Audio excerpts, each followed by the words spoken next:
होली का दहन इस बार 2 मार्च को है, पर होली 4 मार्च को, क्योंकि बीच में चंद्रग्रहण है। होली की तिथि को लेकर के संचय ना हो, इसलिए हम बीएचयू के ज्योतिष विज्ञान शास्त्र में मौजूद हैं। यहाँ पर हमारे साथ प्रोफेसर हैं, काशी विद्या परिषद के महामंत्री हैं, मंत्री हैं, सभी से बात करेंगे।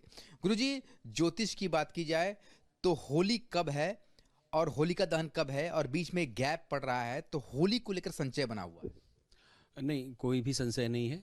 देश के जितने भी प्रतिष्ठित पंचांग और पंचांगकार हैं, सभी ने अपने पंचांगों में 2 तारीख 2 मार्च को होलिका दहन, सायंकाल अर्थात सूर्यास्त से लेकर के अर्धरात्रि पर्यंत, और 4 मार्च को होली लिखा हुआ है, इसलिए संशय की कोई स्थिति नहीं है। कुछ लोगों ने भ्रमवश कुछ संशय फैलाया हुआ है जो निराधार है, क्योंकि प्रदोष काल व्यापनी, रात्रि काल व्यापनी पूर्णिमा जब पड़ती है तो हम लोग होलिका का दहन करते हैं। इस वर्ष जो है वो प्रदोष काल व्यापनी पूर्णिमा जो है वो 2 मार्च को पड़ रही है।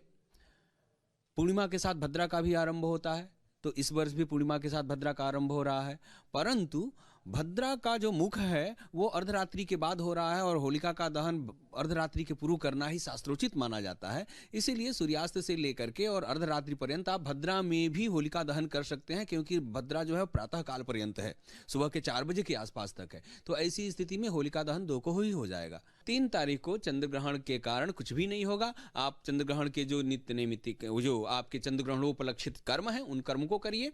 चंद्र ग्रहण काल में स्नान ध्यान दान इत्यादि करिए, और 4 तारीख को फिर होली मनाइए। क्यों? क्योंकि अगर ग्रहण के पहले आपने पकवान बना लिया तो वो सब पर्यूषित हो जाते हैं, वो दूषित हो जाते हैं। तो ऐसी स्थिति में ना आप खा सकते हैं, ना खिला सकते हैं, ना उत्सव मना सकते हैं। तो अब हमारे पास शास्त्रीय आधार और परंपरा के अनुसार एक ही विकल्प है कि हम 4 को होली मनाएं। इसमें कोई भी विवाद नहीं है, कोई भी संशय नहीं है, न तो शास्त्र में न तो लोक परंपरा में। तो क्या 3 मार्च की रात्रि में ही स्नान करके लोग होली मनाएंगे कि 4 मार्च की सुबह स्नान करेंगे?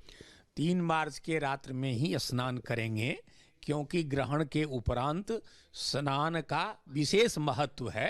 अतः उसी रात में स्नान का महत्व है और स्नान करके हमें होली मनाना चाहिए 4 को। होलिका दहन के बाद दूसरे दिन चूंकि 3 तारीख को ग्रहण पर जा रहा है, उस नियमता तो यही है कि होलिका का दहन हुआ, दूसरे दिन लोग रंगोत्सव वगैरह मनाते हैं। लेकिन इस बार रंगोत्सव इसलिए नहीं मनाया जा सकता है क्योंकि चंद्र ग्रहण लग जाने के कारण, किसी भी ग्रहण हो जाने के कारण अशौच हो जाता है, सूतक हो जाता है। जो चंद्र ग्रहण में 9 घंटे पूर्व सूतक लग जाता है, सूतक लग जाने के कारण बाल वृद्ध रोगी को छोड़ करके बाकी जितने भी जन सामान्य लोग हैं किसी प्रकार का उत्सव महोत्सव नहीं कर सकते हैं। ग्रहण जनित जो भी उपचार शास्त्रों में बतलाए गए हैं, जो विधियां बतलाई गई हैं, उनका अनुपालन होगा। इसलिए 4 तारीख को रंगोत्सव खेला जाएगा और होलिका दहन 2 मार्च को रात्रि में हो जाएगी। हमारे यहाँ धर्मशास्त्र के अनुसार पहले यह समझना पड़ेगा कि 2 पर्व है, एक तो होलिका दहन और एक होलिकोत्सव।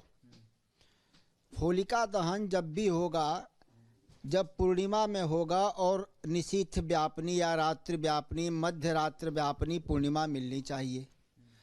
प्रतिपदा में या चतुर्दशी में होलिका दहन नहीं होगा, तो 2 तारीख को रात्रि में ही पूर्णिमा मिल रही है। उस दिन भद्रा लगने के कारण भद्रा के पुक्ष काल में रात्रि में 12:50 से लेके 1 बजे रात्रि के मध्य में 2 तारीख के रात्रि में होलिका दाह होगा। 3 तारीख को पूर्णिमा मिल रहा है, तो पूर्णिमा में होलिकोत्सव नहीं होता है, प्रतिपदा में होता है। तो प्रतिपदा मिल रहा है 4 तारीख को, तो 4 तारीख को सूर्योदय व्यापनी जब प्रतिपदा मिलता है तो होलिकोत्सव उत्सव मनाया जाता है। पूर्णिमा के दिन ही होलिकोत्सव नहीं मनाया जाता है, तो 4 तारीख को मिलेगा, इसीलिए 4 तारीख को होलिकोत्सव मनाया जाएगा। बीच में ग्रहण आए या नहीं, अगर इस बार ग्रहण पड़ गया है पूर्णिमा को, अगर ग्रहण नहीं भी पड़ता तब भी 4 तारीख को ही होलिकोत्सव का पर्व उत्साह के साथ मनाया जाएगा। देखिए, विद्वानों ने साफ कर दिया है कि होली जो है वो 4 मार्च को क्यों खेली जाएगी। हालांकि होली का दहन जो है वो 2 मार्च को ही किया जाएगा, क्योंकि उसी दिन पूर्णिमा है, और एक दिन जब ग्रहण रहेगा तो रात में ही जो स्नान ध्यान करने के पश्चात होली जो है वो 4 मार्च को खेली जाएगी। यानी कि होली की तारीख को लेकर संचय खत्म है, होली 4 मार्च को ही मनाई जाएगी। वीडियो जर्नलिस्ट शिवम मिश्रा के साथ। और इस साल होली के पर्व को लेकर के लोगों में काफी ज्यादा असमंजस की स्थिति बनी हुई है। इसके पीछे का मुख्य कारण 3 मार्च 2026 को लगने वाला चंद्र ग्रहण है। गणनाओं के मुताबिक 2 मार्च को होलिका दहन किया जाएगा, जबकि रंगों का पर्व होली 4 मार्च को मनाया जाएगा। आइए बीएचयू के ज्योतिष शास्त्र के प्रोफेसर से जानते हैं कि होली की सही तिथि क्या रहने वाली है। होली का दहन इस बार 2 मार्च को है, पर होली 4 मार्च को, क्योंकि बीच में चंद्रग्रहण है। होली की तिथि को लेकर के संचय ना हो, इसलिए हम बीएचयू के ज्योतिष विज्ञान शास्त्र में मौजूद हैं। यहाँ पर हमारे साथ प्रोफेसर हैं, काशी विद्या परिषद के महामंत्री हैं, मंत्री हैं, सभी से बात करेंगे। गुरुजी, ज्योतिष की बात की जाए तो होली कब है और होली का दहन कब है, और बीच में गैप पड़ रहा है, तो होली को लेकर संचय बना हुआ है? नहीं, कोई भी संशय नहीं है।